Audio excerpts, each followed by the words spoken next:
Well, welcome everybody. Thanks for coming along today to hear what we have to say. Before I hand over to Ian and to Mark, I just want to make some comments.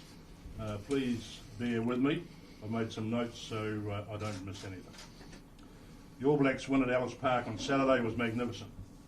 And I'd like to acknowledge Ian, Sam and the entire All Blacks coaching and management team for the character and resolve they showed under pressure, and also for the way they represented their country. I would also like to clarify the board's approach to reviewing the All Blacks' performance to this point. Performance is an ongoing conversation. And at the beginning of the year, we agreed with Ian that there would be a discussion at this time and a thorough debrief into how the team was tracking. This was always the plan and was critical at this juncture in terms of where we're at in the World Cup cycle. Doing this against the backdrop of the results and the media scrutiny overlaying with people's employment being managed in real time, however, has been hugely challenging. Yesterday, Mark and Chris Landrum met with Ian to finalise conversations around where things sat after the first 5 tests of the year. Ian has provided management with his own recommendations, and these have in turn been recommended to the board, who have unanimously agreed they have absolute confidence that Ian and this coaching group are the right people to lead the All Blacks through to the World Cup. This has been privately and publicly validated by our players and in various conversations with our high performance team. As we did following the Steinlager series, we've agreed to make some adjustments to the coaching structure, and as Ian will explain shortly, Joe Schmidt will take a new and expanded role. Joe has made a positive impact in the 2 weeks since he started working alongside Ian, and with Jason having similarly positive impact in South Africa in his 2 weeks in the role, we're very excited about the potential of this incredibly capable and experienced coaching trio going forward. I have to say, what has occurred over the last few weeks has been a manifestation of the passion for rugby, which we don't take for granted. But where the conversation has reached fever pitch, it has at times put unfair pressure on both Ian and Mark. I can sit here today and say with confidence that we've all attempted to do the right thing at the right time. Have we got everything right? Possibly not. But it's not through a lack of care or wanting to do the best for the game, our people and our fans. We will take any learnings with us. We know we need to hold ourselves to the same standards as we do our teams in black, but I want to absolutely emphasise going forward that both Ian as head coach and Mark as New Zealand Rugby chief executive have the board's absolute backing and support. Thank you. Ian. Well, welcome everyone. Just for me, delighted to get the strong support from both Robbo and the board for us going forward. It's clearly been a difficult time. The start of this campaign is we didn't get what we wanted against Ireland, and that created a lot of performance stress. That's part of my job, and I expect to be grilled in that space. And so through the last month, we've had a number of conversations about how we can grow our organisation and make sure that we get the performance that we want on the park. We have made some changes, and we're continuing to keep evaluating our group to make sure we've got what we need going through to the World Cup, and really delighted with where we've got to, I guess, from today onwards. Just talk about the addition of Joe Schmidt. Joe Schmidt's been on my radar probably for a couple of years. We flagged at the start of this year that his role was to join us after the Irish series as an independent selector to replace Grant Fox, but in addition he was going to do some opposition analysis work and work alongside myself in the strategy area. We started that after the Irish series. Delighted with how that's going. Got a great relationship with Joe and how that works, and subsequently in conversations we've now decided to move him from the computer room and actually put him on the park a little bit more. And so on the park he's going to work alongside myself, and to a slightly lesser extent Stormy, in terms of having a bit of an impact on the park with the attack part of the game.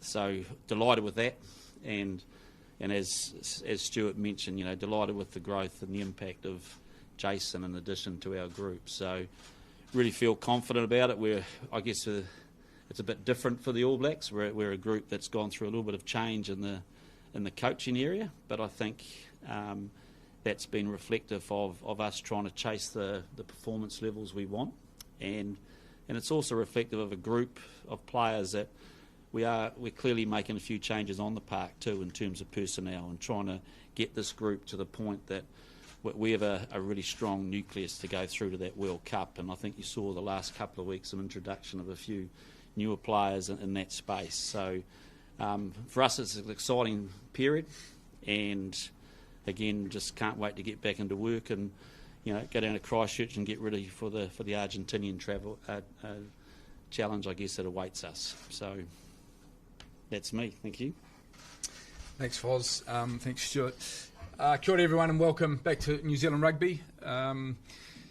Look, I just want to reiterate some of Stuart's points at the start there. There's a few things that we could have done better in most recent weeks, but I don't think anyone can doubt the power of this organisation and team when we witness a result like we did in Johannesburg over the weekend. We talk a lot about inspiring and unifying in our place, and to be in that stadium of 62,000 people, a cauldron with everything against that team in terms of the spirit and atmosphere, and to see them fight the way they did was just something we're magnificently proud of. That, and in conjunction with seeing some of the steps this team has made in most recent weeks, gives us a huge amount of confidence going forward. The debrief that we talked about at this stage has been set down for some time now. So despite speculation or anything else around media or elsewhere, this was always a short process we were going to work through at this time. We're very clear about that after the Irish series too. So although short, we've had the opportunity to talk with Foz, have some really fantastic conversations with him, both here and in South Africa, where we've spent time together. Our coaches right across the board within the environment, our high-performance staff, and also our senior players. And the one thing I'd say that is consistent through all of those conversations is just the utter desire and passion and commitment for this team to be the best it possibly can.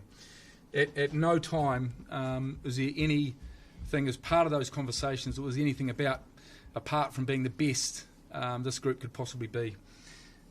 So I guess the reality of the other situation we're facing is we're 2 weeks into this new setup of coaches. Jason has come on, I think, 18 days ago. We have Joe, who has been sitting in the background in his role in the computer room for 2 weeks, and is now being elevated into a role which we think will add amazing value to this environment. Something that I know Foz is excited about and has been thinking about for a bit, and I know the players are hugely excited about as well. He is a world-class coach who has had unbelievable success in every environment he's been in. Humble man, him and Foz connect incredibly well. They have deep respect for each other, and we believe he'll bring enormous value into our environments around the views he has of the Northern Hemisphere and international experience of 77 tests for Ireland, and some amazing achievements through that time as well. So we're really excited to welcome Joe into our environment on a more full-time basis. And we're really pleased to be able to back Foz into leading this next stage and evolution of this team. There have been some challenges, but there's nothing I'm sure of now than where this team is placed, having been with them over the last 7 days, having sat through team meetings with them, having sat through leadership meetings with them. I must admit the game's changed a lot. 20 years ago when I was running around, there's some language now and some graphics and some angles I don't think I'd been able to play because I wouldn't have known where to put my ankle or my knee or my body height or anything else. But join the club. Yeah, but what I would say is that is a signal of the level of detail and commitment that this group has got, which is really heartening and not surprising, but it was just a reaffirmation, I guess, of the quality and desire of this team to be successful. I know that, the fans and media at different stages have been frustrated, potentially around over the last few weeks especially. But I hope you can all appreciate, we are doing our best at all the time for the game in New Zealand, for our organisation and our people. We care deeply about our people, but we're managing at the same time a process where there is significant scrutiny and public interest. There are time zones, there are a whole lot of moving pieces in this area that we are constantly having to deal with. And sure, we might not agree everything right, but at no stage do we ever lose care for our people, despite some of the commentary going on. We never lost sight of the care for the game we have and the responsibility we have to making sure the All Blacks are the best possible team they can be, and ultimately where we want them to be is the best team in the world. So I think that's really important that people understand that. So in summary, I guess we feel the developments happening off the field with Foz's team, which we 100% support, and the developments and the changes we've seen coming into on the field performance and some of the tweaks Foz mentioned to earlier are something we're really excited about. We believe in this group, and we're backing them, through to the World Cup. We believe from board level, myself and the executive, our player group, which are absolutely critical here, are all riding behind this, and we can't wait to get going. We feel it is a new dawn for this team, even though there's obviously a lot of continuity in it, but there's some freshness and variety and change coming into it that will make a significant difference going forward. So that's all I want to say at this stage. I'm sure there are a few questions, so we'll pause there and take those, but thank you.